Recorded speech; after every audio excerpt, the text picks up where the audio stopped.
Bonjour à tous. Aujourd'hui, nous allons parler de l'interview du professeur Raoult sur CNews hier, donc c'était le 19 août. Un grand moment de courage, de vérité et de sang-froid, très important, sur lequel nous allons revenir en détail avec tous ces enseignements, toutes ces leçons d'action.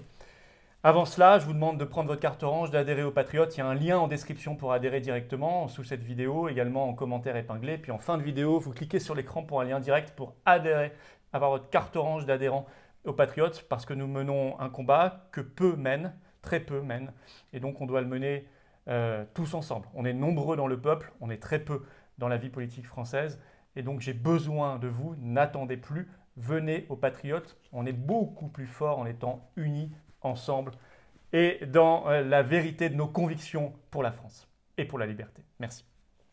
Alors, le professeur Raoult, il y a deux grandes choses dans son interview sur CNews hier. D'abord, il a remis les points sur les i vis-à-vis de et contre la coronafolie. Ce que j'appelle la coronafolie, c'est l'entretien de la peur, alors que l'épidémie actuelle n'est plus du tout la même, évidemment, qu'en février, mars ou avril dernier. Et il a expliqué qu'en réalité, il craignait la peur, qu'on était plus dans une épidémie de peur qu'une épidémie de Covid-19. Et bon an, mal an, il faut savoir le lire entre les lignes, le professeur Raoult. Soit il dit les choses très clairement, soit parfois il prend un chemin plus dévié. Mais quand on sait le lire entre les lignes, on voit tous les sujets qu'il aborde, qui sont fondamentaux. Il a mis les pieds dans le plat sur les conflits d'intérêts, sur la corruption financière. Il a même parlé de dictateurs, de dictature hygiéniste. Et c'est extrêmement important. Il a parlé de tout cela. Et puis, il a dit des choses extrêmement précises sur les tests, sur l'austérité en France du système hospitalier et les problèmes d'organisation, sur le traitement, l'hydroxychloroquine, là aussi les conflits d'intérêts, et sur les vaccins. Et on va y revenir également dans le détail. La première chose qu'il a faite, c'est qu'il a remis le Covid-19 à sa juste place, tel qu'il est là au mois d'août 2020 en France. Je crois qu'il y a une phrase de ce qu'il a dit hier sur CNews qui résume tout. « Ça n'est plus la même maladie ». Je vais vous le citer dans le texte. Je vais faire beaucoup de citations de Raoult aujourd'hui, vous allez voir que c'est très instructif. D'abord, il a dit ces choses de bon sens pour remettre la maladie à sa place et sortir de cette épidémie de peur. Il dit « Plus vous testez, plus vous trouvez de cas. Merci de dire cette évidence qu'on entend peu sur les plateaux. » Je vous ai démontré qu'il y avait 20 fois plus de tests qu'au début du confinement et 5 fois et demi plus en ce moment qu'à la fin du confinement et même 2 fois plus qu'au mois de juillet, chaque semaine. Il dit « Ici, on n'a pas eu plus de morts cette année qu'il y en a eu en 2018 ou 2019 et même moins qu'en 2017. » Ça remet la maladie à sa juste place. Ceux qu'on trouve maintenant et ceux qu'on trouvait en février-mars, ce n'est plus la même maladie, dit-il. La maladie a changé. Ceux qu'on trouve maintenant, ce sont des formes très bénignes. Et c'est bien de le dire, lui c'est un praticien qui voit passer des centaines de personnes chaque semaine dans son IHU. La proportion, ajoute-t-il, de personnes hospitalisées est beaucoup plus faible. Encore hier, le solde de personnes hospitalisées a baissé en France, y compris en réanimation. Il ajoute, sur 1000 personnes depuis juin qui ont été testées positives au Covid-19 à l'IHU de Marseille, je fais le décryptage, on a eu un mort sur 1000. Le Covid, et encore pour ce mort, le Covid a joué un rôle extrêmement mineur dans sa fin de vie. Les épidémies disparaissent toujours, dit-il. Ça, c'est bien aussi de le dire, on a besoin de l'entendre. Cette maladie-là n'est pas plus mortelle que les autres. Là, on est très loin de 1% de mortalité, beaucoup plus bas que ça, ajoute-t-il. Merci pour ces propos qui remettent les choses à leur juste place. Alors, dans la foulée de ce qu'il dit là, il combat la coronafolie, l'ambiance de peur, notamment sur la folie autour des masques obligatoires. Et je crois qu'il y a une formule qui résume tout aussi de ce qu'il dit. Ce dont j'ai peur, c'est de la peur. Et il est contre l'obligation du port du masque à l'extérieur. Il craint même, on va y venir, des dérives autoritaires sur ce sujet-là. Il met les pieds dans le plat. C'est en ça que c'est très courageux également. Alors, je le cite. Il va falloir se mettre à l'idée que c'est entré dans le paysage. Ce dont j'ai peur, c'est de la peur. Il précise, la peur fait des comportements extraordinairement dangereux. Il a raison. Je suis inquiet, ajoute-t-il, qu'on veuille faire une fixation sur les masques. Car maintenant, ce sont les gens qui vont vouloir faire la loi. On en connaît tous. Vous savez, il y a toujours un dictateur rentré dans beaucoup de gens. C'est de ça dont il a peur. On en connaît tous aussi.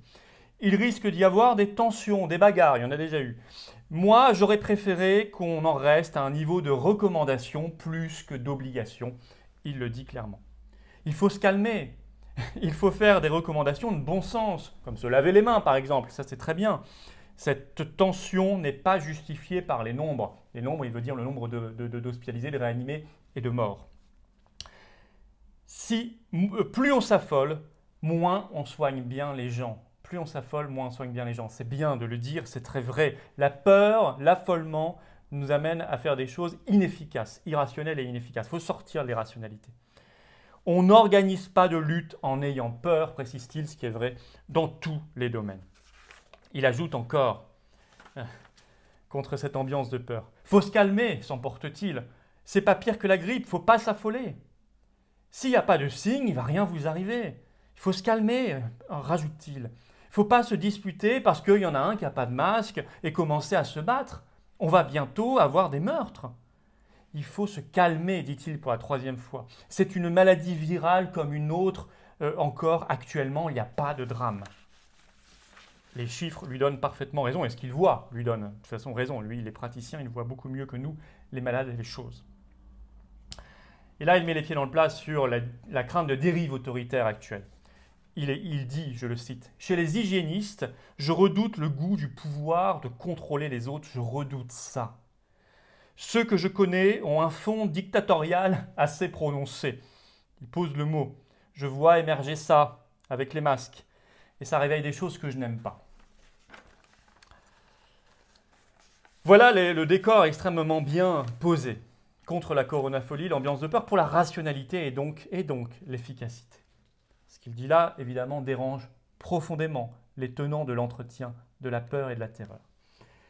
Il dit des choses par ailleurs très très précises sur la désorganisation française du service public. Je le cite. « Il y a eu des zones dans lesquelles on ne s'est pas servi du privé parce que c'est le public qui a organisé tout.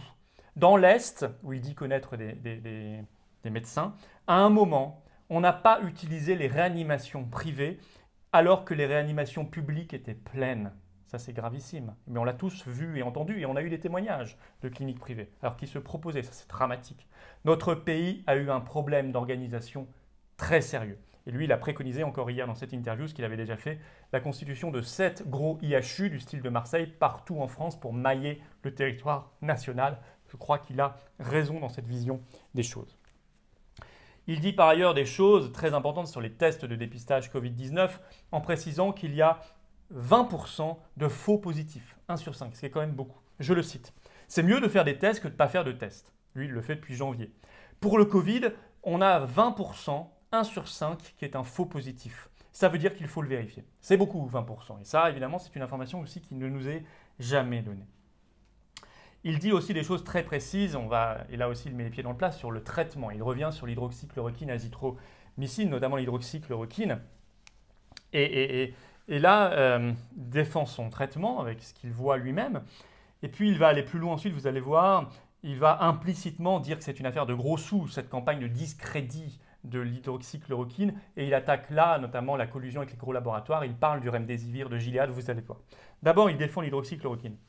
On a traité, je cite, plus de 4000 malades avec l'hydroxychloroquine à l'IHU de Marseille. On a une mortalité de 0,45%. Je ne vois pas comment on peut faire mieux que ça. 0,45%. Depuis le début, personne pensait que le remdesivir, et c'est là qu'il met les pieds dans le plat, pouvait être prescrit dans cette maladie. C'est un médicament qu'on donne par perfusion et qui donne des insuffisances rénales dans 10% des cas. Remdesivir qui coûte plusieurs milliers de dollars ou euros par semaine de traitement par le laboratoire américain richissime Gilead. C'est le seul médicament qui a été autorisé le plus vite, d'ailleurs début juillet, par la Commission européenne. Autorisation de mise sur le marché dans toute l'Union européenne sans aucun élément probant. Bon. Là, il est assez courageux également. On le sait bien. Alors, il précise sur l'hydroxychloroquine, ce qui s'est passé autour de l'hydroxychloroquine est un pur scandale. Il ajoute, c'est un médicament que 2 milliards de personnes ont pris et qui subitement tuerait 10 à 30% des gens. C'est invraisemblable. Personne ne peut y croire. Il rappelle, c'est très bien de le rappeler, c'était prescrit sans ordonnance il y a 1 an, il y a même moins d'1 an. C'était jusqu'au 15 janvier dernier en France et depuis des dizaines d'années. Et logiquement, il en arrive au sujet du vaccin. Où là d'abord, il dit que lui, il est pragmatique sur les vaccins. Il n'est ni pour ni anti-vaccin, il est juste pragmatique. Il demande le droit d'être intelligent et il doute de l'utilité d'un vaccin quand on fait la balance bénéfice-risque sur le Covid-19, il doute de l'utilité d'un vaccin si la maladie reste telle qu'elle, c'est-à-dire une maladie qui ne tue pas ou quasiment pas. Je le cite. Ensuite, il ira même plus loin sur le lien entre le discrédit de l'hydroxychloroquine et la recherche à tout prix d'imposition du vaccin. Et là aussi, il est très courageux. Je le cite. Je cite Raoult. Je ne sais pas si ça aura une utilité, le vaccin. Si la maladie reste qu'elle est maintenant, je ne sais pas qui va vouloir se vacciner pour un truc qui ne tue pas. On a le droit d'être intelligent sur ce sujet-là. La science, ce n'est pas une question d'idéologie, ajoute-t-il. C'est autre chose. Chaque fois qu'on pose la question d'un vaccin, c'est quel est le risque et quel est le bénéfice.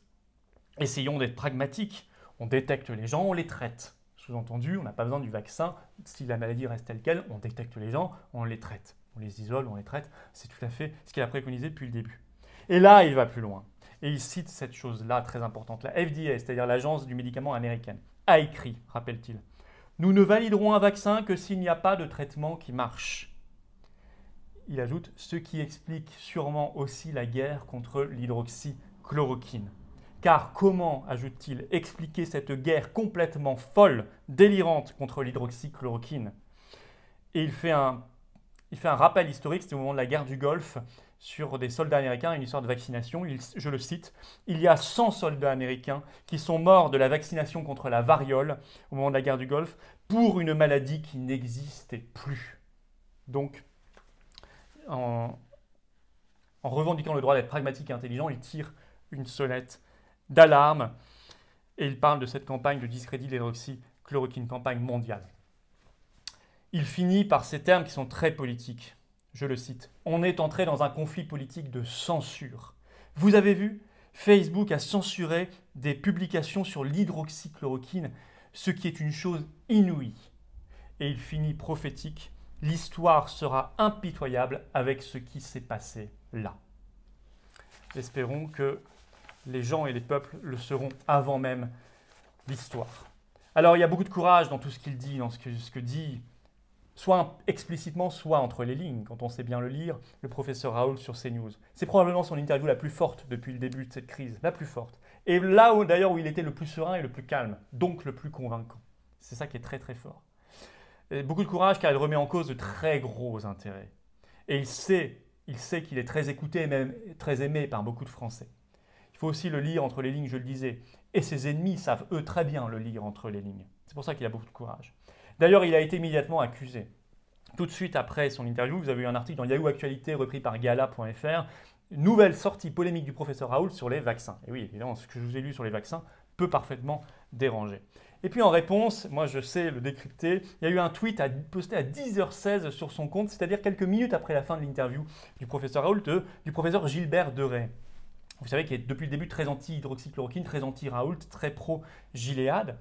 Et Gilbert Deray a mis ce tweet à 10h16. Je cite, « En Australie, la vaccination contre la Covid-19 sera obligatoire. Qu'en sera-t-il en France? Faudra-t-il un passeport vaccinal pour être autorisé à passer les frontières? Un débat est nécessaire à l'heure de toutes les polémiques sanitaires. » Je suis certain, sans qu'il cite Raoult, que Gilbert Deray a mis ce tweet avec une arrière-pensée de réponse à ce que venait de dire Raoult sur CNews. Il lui faut donc beaucoup de soutien pour la rationalité contre l'irrationnel, par respect pour ceux qui sont morts, par respect pour ceux qui sont malades, par respect pour notre intelligence collective et individuelle, contre la peur. Il a peur de la peur, il a raison, contre les conflits d'intérêts, les affaires de gros sous, pour la dignité des gens, des hommes et des femmes que nous sommes, pour la liberté de notre pays. Il faut le soutenir et je vous invite à rejoindre ce combat. Abonnez-vous à cette chaîne et adhérez aux Patriotes. Prenez votre carte d'adhésion, il y a un lien en description de cette vidéo, en commentaire épinglé. Également, vous cliquez ici sur l'écran, les 20 dernières secondes de cette vidéo et vous pourrez adhérer aux Patriotes. Je vous attends dans le combat et vive la France!